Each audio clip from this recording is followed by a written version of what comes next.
Esta es una producción de Grupo Fórmula. Encuentra más contenido como este en radioformula.mx. Semana a semana, Saba Consultores realiza una encuesta muy puntual sobre cómo va variando la imagen del presidente López Obrador en cuanto a aceptación o popularidad, dirían algunos. Esta semana el Instituto Nacional Electoral y las marchas pues son el contexto político en que se está desenvolviendo esta percepción hacia la figura presidencial. De viva voz, el doctor Salvador Borrego, director de Saba Consultores. Muy buenos días, doctor. ¿Cuál es la percepción que se tiene en estos momentos del presidente López Obrador y su gobierno? Salvador, buen día. Muy buenos días, Ricardo. Un gusto saludarte y a través tuyo, tu audiencia. Sí, justamente la palabra es percepción, que muchas veces se empata con la realidad y algunas otras pues discrepa, pero a final de cuentas tienden pues a coincidir, es siempre cuestión de tiempo. Lo primero que vemos, yo tengo una gráfica frente a mí, los que nos están escuchando amablemente por radio no la ven, pero yo les voy a describir con mucho gusto. Es una primera tabla donde se tienen las respuestas espontáneas que los mexicanos nos dan a la siguiente pregunta. Dice, de todas las noticias difundidas recientemente en el país, ¿cuál es la que más presente tiene usted? La semana pasada, el valor que obtuvo el tema del INE, el problema del INE, nos dice la gente, fue de 20%, más de 20%, que es una barbaridad. Hoy se expresa de dos maneras diferentes, el problema del INE y también se expresa diciendo las marchas. Sumadas nos dan 15.2%, que sigue siendo el tema individual más alto, aunque siempre en el contexto dominante de los temas de inseguridad, que es lo más lacerante que sufren los mexicanos. En la segunda gráfica que les quiero leer, ¿sí? Lo que tenemos es justamente la aprobación al presidente de la República. Él ha estado batallando desde los tiempos del informe, donde hay mucha propaganda, para obtener buenas notas. No las ha obtenido. Tenemos ya pues varias semanas en las que apenas roza la línea de advertencia en la parte más intensa de la propaganda por el informe, pero en términos generales tiene una situación de deterioro, está inscrito en una tendencia de deterioro. En este último valor registró 60.8, que no llega ni a la línea central y está refrenado solamente, no revierte pues ese deterioro. Muy lejos del 70% que él una y otra vez nos está diciendo que tiene.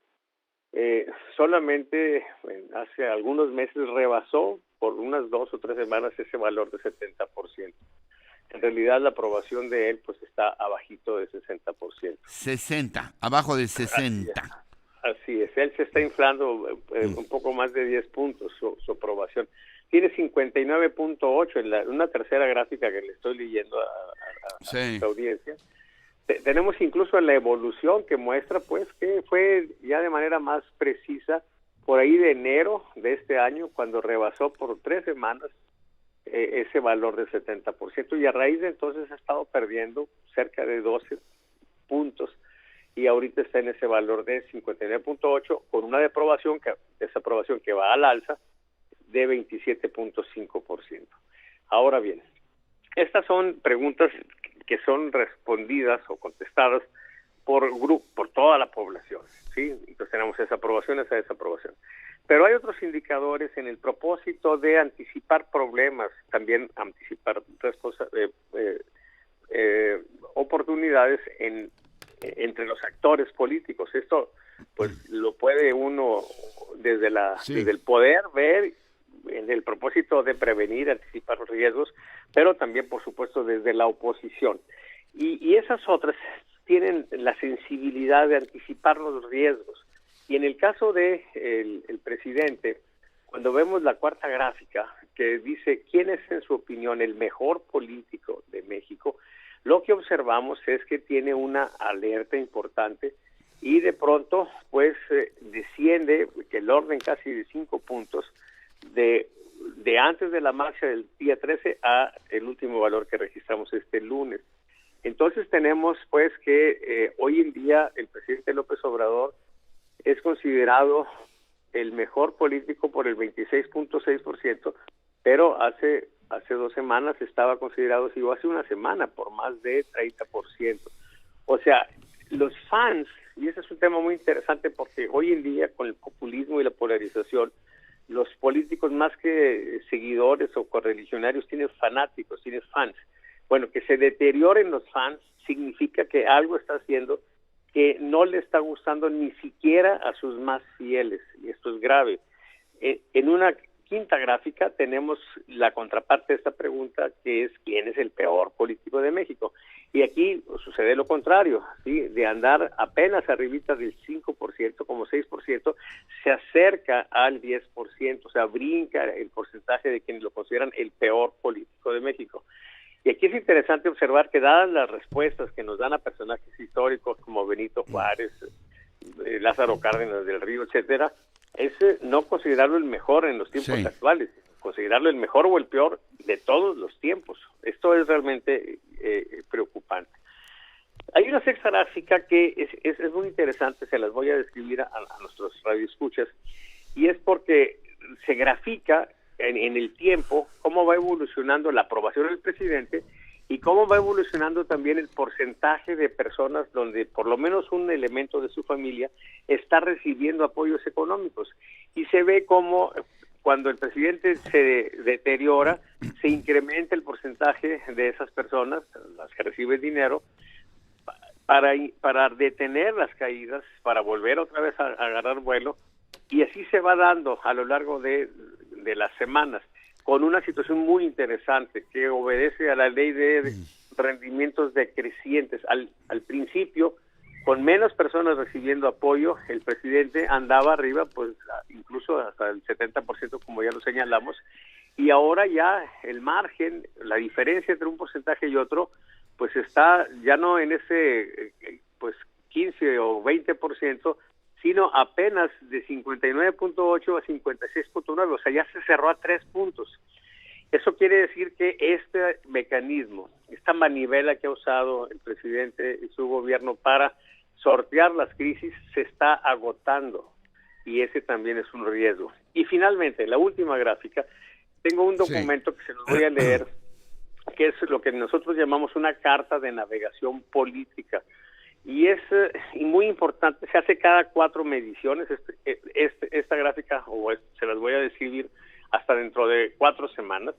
Y lo interesante aquí es que se muestra cómo están los distintos estratos en su fortaleza relativa con lo global, o sea, con los valores que tiene el presidente.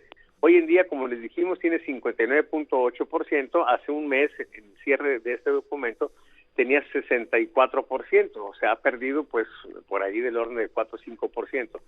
Y lo relevante es que la Ciudad de México y el Estado de México se mostraron en el valor anterior después de haber tenido 70.6 en la Ciudad de México, bajó a 47, y ahora está prácticamente igual en 50%, donde se muestra una debilidad en la Ciudad de México que se reflejó en la marcha.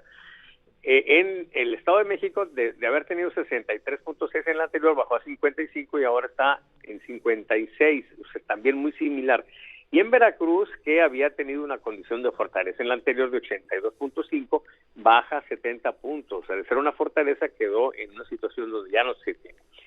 Y lo más relevante de esto es que la gente con estudios superiores ahora es una debilidad, cuando en el 18 fueron los sectores que entusiastamente confiaron en él y lo apoyaron. Y al final de cuentas, en el fondo de esta gráfica, hay una línea completa seguida azul, que significa fortaleza sólida, pero muy sólida, y otra más abajito en color rojo. Bueno, esos son los grupos.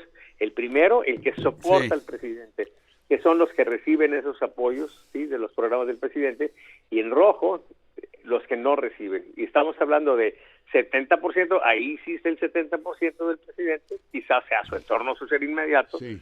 Y está en 45.9 los que no reciben apoyo. Entonces, pues, Ya. en resumen, lo que tenemos es una situación realmente preocupante, crítica para el presidente, seguramente de algún modo lo advierten, y seguramente por eso están preocupados por Sí. temas como el INE, porque estar dependiendo de personas que reciben apoyos, que son fundamentalmente personas con escolaridad baja y nivel económico bajo, Sí. significa que está dependiendo de sectores que tradicionalmente acuden poco a las urnas. Entonces, aunque los números globales se vean muy alentadores para Morena, los comicios futuros, en términos reales, porque hay que ir a la urna, sí se ve una situación preocupante. Dependerá pues ya de la oposición, de cómo maneje las cosas, el resultado final. Pero en la elección pasada, recordemos que en la elección para diputados quedaron casi tablas. Entonces sí Ya. hay una situación de riesgo. Bien, como siempre, gracias, Salvador. Hasta la próxima semana. Gracias. Claro que sí, un abrazo. Esta fue una producción de Grupo Fórmula. Encuentra más contenido como este en radioformula.mx.